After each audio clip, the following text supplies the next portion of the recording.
آیت نمبر 141 سورہ نساء میں اللہ پاک فرماتے ہیں وہ منافق جو تمہاری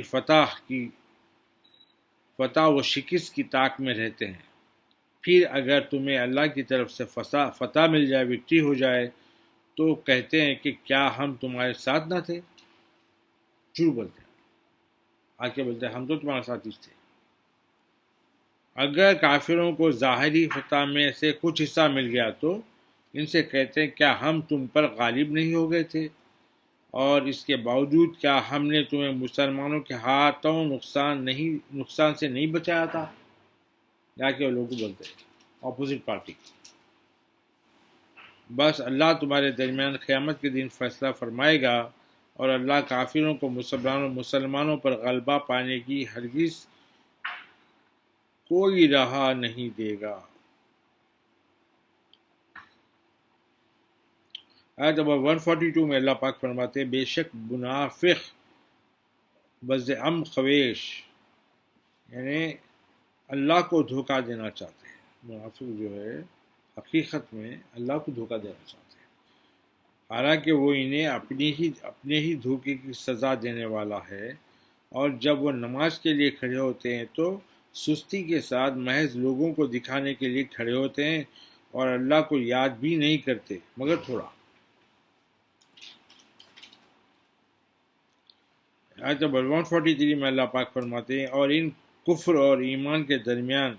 تذبذب میں، یعنی کنفیوژن میں ہیں، اور نہ ان کافروں کی طرف ہے اور نہ ان مومنوں کی طرف ہے،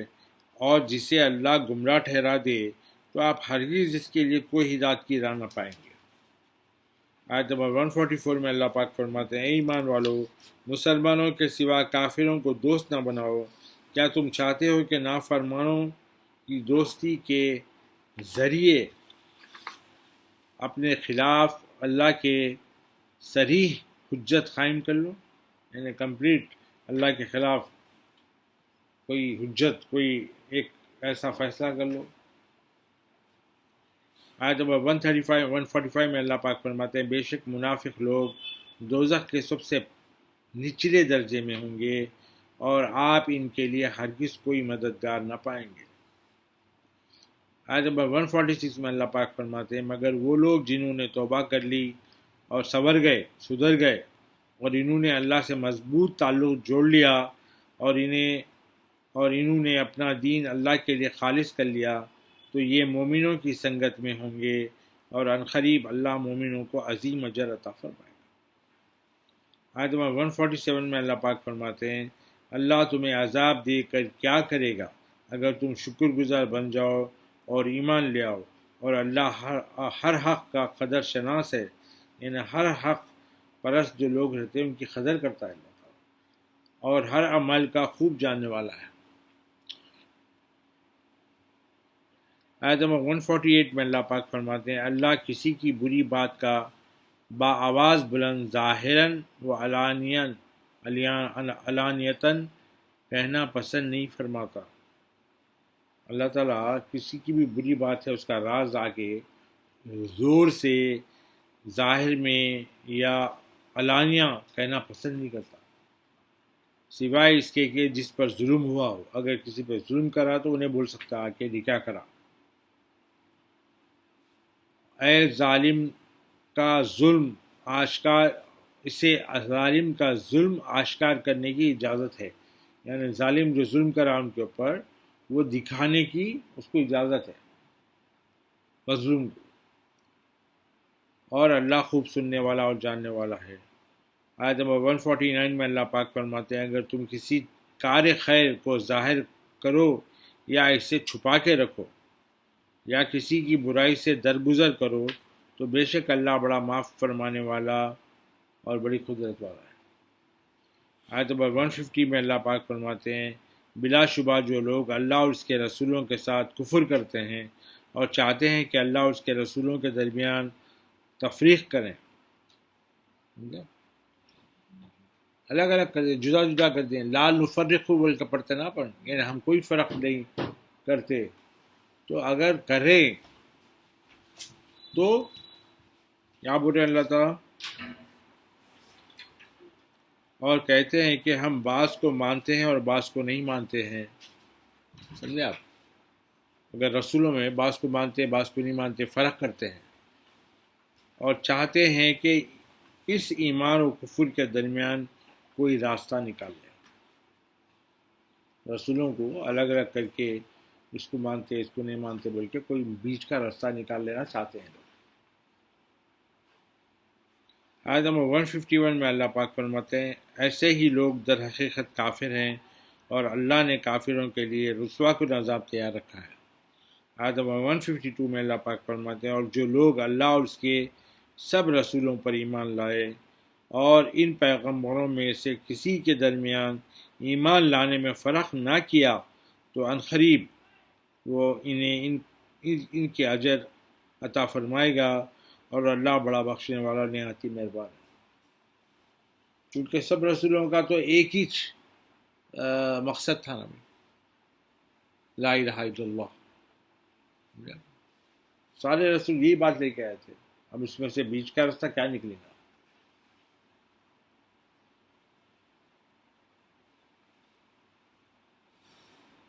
آیت نمبر 153 میں اللہ پاک فرماتے ہیں اے حبیب مکرم صلی اللہ علیہ وآلہ وسلم،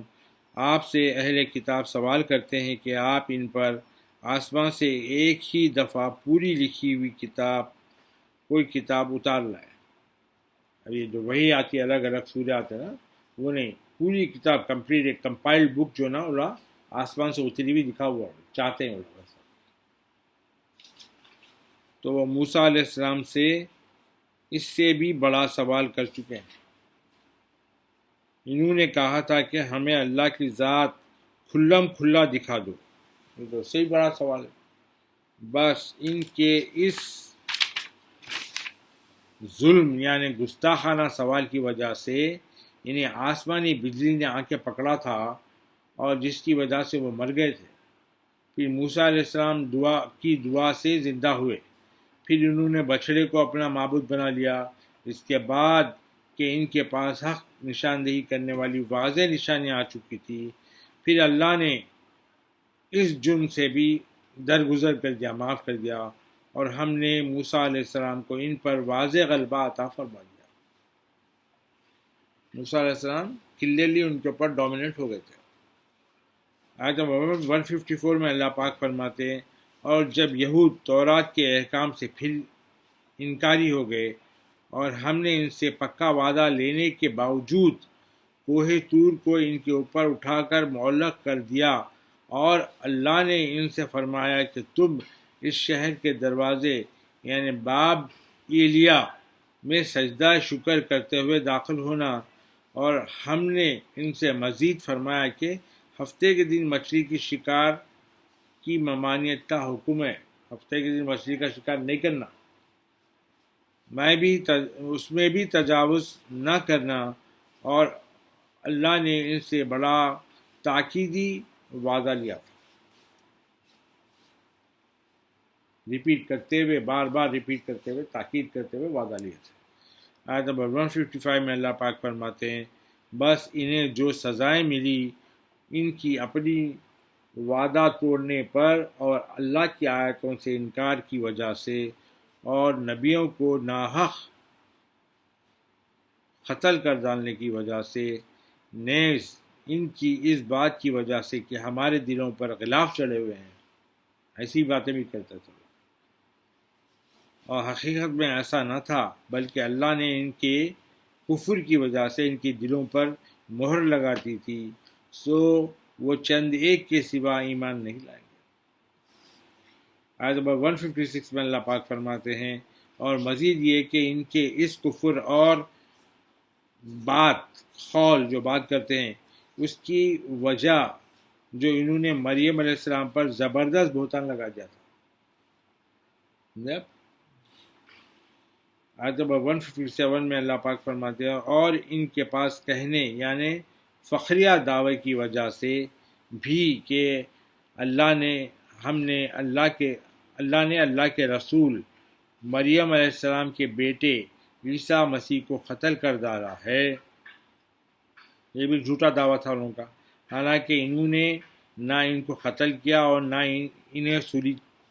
چڑھایا، مگر ہوا یہ کہ ان کے لیے کسی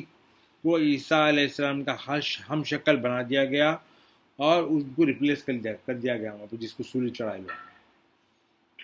اور بے شک جو لوگ ان کے بارے میں ڈفرینسز رکھتے ہیں، اختلاف کر رہے ہیں، وہ یقیناً اس قتل کے حوالے سے شک میں پڑے ہوئے ہیں۔ انہیں حقیقت حال کا کچھ بھی علم نہیں ہے، مگر یہ کہ گمان کی پیروی کر رہے ہیں، اور مگر یہ کہ گمان دونوں کا جو سوچ ہے جو وہ گمان کی پیروی کر رہے ہیں، اور انہوں نے عیسیٰ علیہ السلام کو یقیناً قتل نہیں کیا۔ آیت نمبر 158 میں اللہ پاک فرماتے ہیں، بلکہ اللہ نے انہیں اپنی طرف آسمان پر اٹھا لیا، اور اللہ غالب اور حکمت والا ہے۔ آیت نمبر 159 میں اللہ پاک فرماتے ہیں، اور قرب قیامت عیسیٰ علیہ السلام کا نزول ہوگا، نزول کے وقت جب نازل ہوتے ہیں گے، اہل کتاب میں سے کوئی فرد یا فرقہ نہ رہے گا، اہل کتاب میں سے کوئی فرد بھی نہیں رہے گا وہ ٹائم پہ، اور نہ کوئی گروپ رہے گا، مگر وہ عیسیٰ علیہ السلام پر ان کی موت سے پہلے ضرور صحیح طریقے سے ایمان لے آئے گا۔ یعنی کوئی بھی نہیں بچے گا، کوئی گروپ ایسا نہیں بچے گا جو عیسیٰ علیہ السلام پہ نبی ہونے کا ایمان نہیں لائے گا، بیٹا ہونے کی جو تہمت ہے وہ ختم کر دے گا، اس میں سے ہر کوئی